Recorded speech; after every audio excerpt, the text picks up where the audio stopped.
Friends, time and ওয়ার্কের দেখো আরও একটা অঙ্ক নিয়ে চলে এসেছি। কি বলেছে? এ একটি কাজ শেষ করতে পারে 18 দিনে, বি করতে পারে 20 দিনে এবং সি করতে পারে 30 দিনে। তাহলে এ যে কাজটা করতে পারে 18 দিনে, বি সেই কাজটাই করতে পারে 20 দিনে, আর সি করতে পারে 30 দিনে। এবার নেক্সট কি বলেছে দেখো, যদি বি এবং সি একসাথে কাজটি শুরু করে এবং দুদিন কাজ করার পর তারা চলে যায়, তাহলে বি আর সি একসাথে কাজটা শুরু করেছে, দুদিন কাজ করেছে, তারপর চলে গেছে। বাকি কাজটা তো কমপ্লিট হয়নি, বাকি যে কাজটা পড়ে আছে সেটা কে করেছে? এ করেছে। এর করতে কতদিন সময় লাগবে দেখো। ফার্স্টে এ বি সি।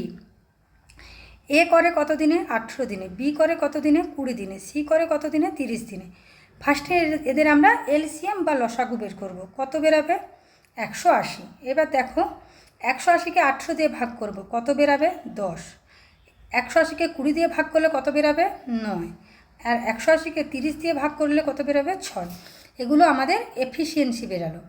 এবার কি বলেছে দেখো, বি এবং সি একসাথে কাজটা শুরু করলো, তাহলে বি আর সি এর যে এফিসিয়েন্সি, এ দুটো যোগ হয়ে যাবে। 9 6 কত হবে? 15।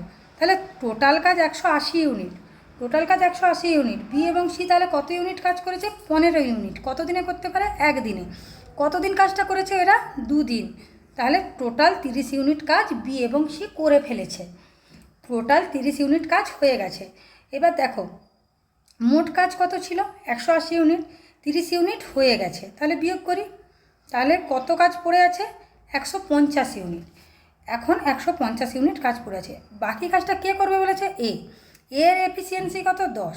তাহলে এটা আমরা 10 দিয়ে ভাগ করে দিই, তাহলে কত হবে? 15। তাহলে এ কাজটা কত দিনে করতে পারবে? 15 দিনে। অপশান সি হয়ে যাবে আমাদের রাইট অ্যান্সার। ভিডিওটি যদি ভালো লেগে থাকে অবশ্যই লাইক, শেয়ার এবং সাবস্ক্রাইব করে দিও।